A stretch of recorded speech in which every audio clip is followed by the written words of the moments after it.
Sorry. Cheers. Welcome to the Democratic Underbelly. I am your host, Zealot, Alex Barcella. We have a lot to talk about. I have a lot to talk about. We're going to start with the horrific death of Rob Reiner. I was stunned when I saw the news, and I have to be honest. My first thought was that we had a Nancy Pelosi attack moment.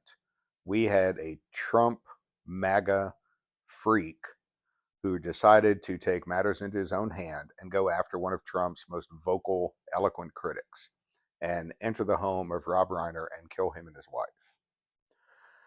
To find out that it was his son was so devastating.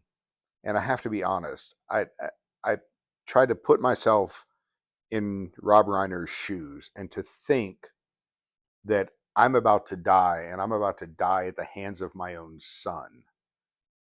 What would I feel?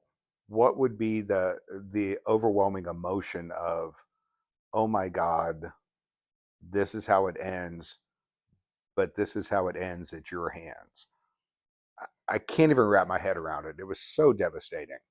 I grew up watching All in the Family when my parents weren't around because they didn't approve of the show.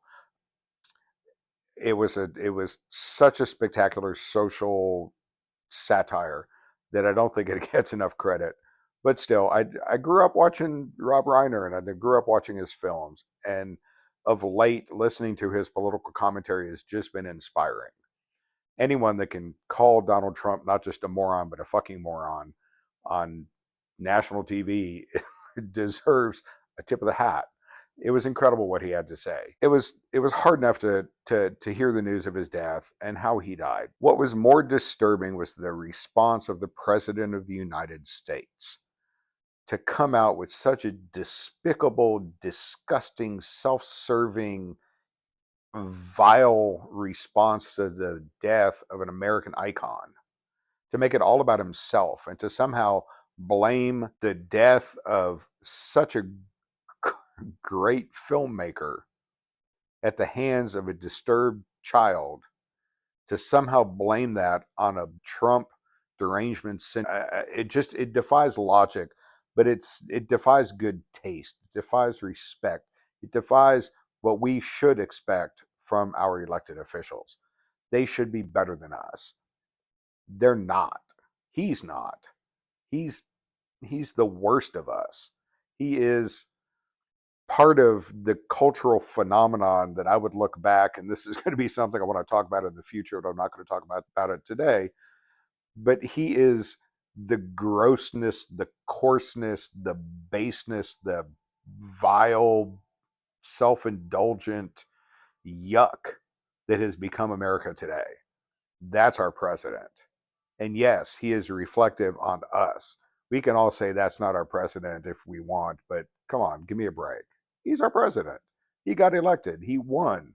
He won the popular vote. He won the electoral college.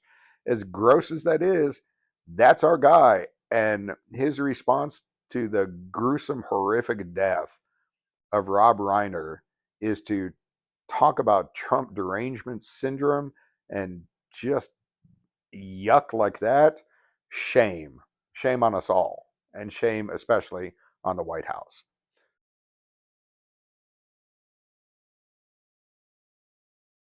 There's a lot going on. I kind of want to talk about the extrajudicial killings that are still going on in the oceans surrounding the United States. We are still blowing up boats willy nilly. I love that phrase. They're still just bombing stuff and saying that there were drugs on board or there are drug smugglers, whatever.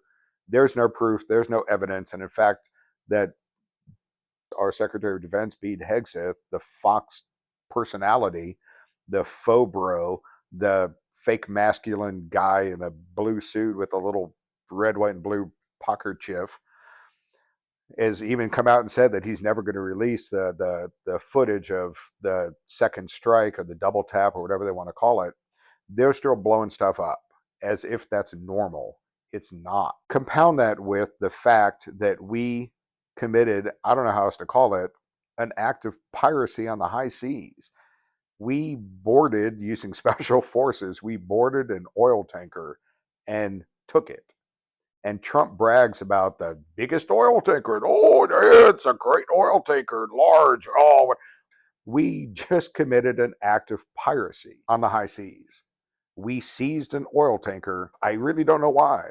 To there's, I don't know. I just know what it is. An act of piracy. Here's why I think it matters. The rest of the world, for generations, for more than 100 years, have looked at America as that proverbial guiding light. What do they do in America? We want to be like them. We want to be a democracy. We want to have freedom. We want to have, they look at us and they want to emulate us. And what are we doing? We are committing murder and piracy on the high seas.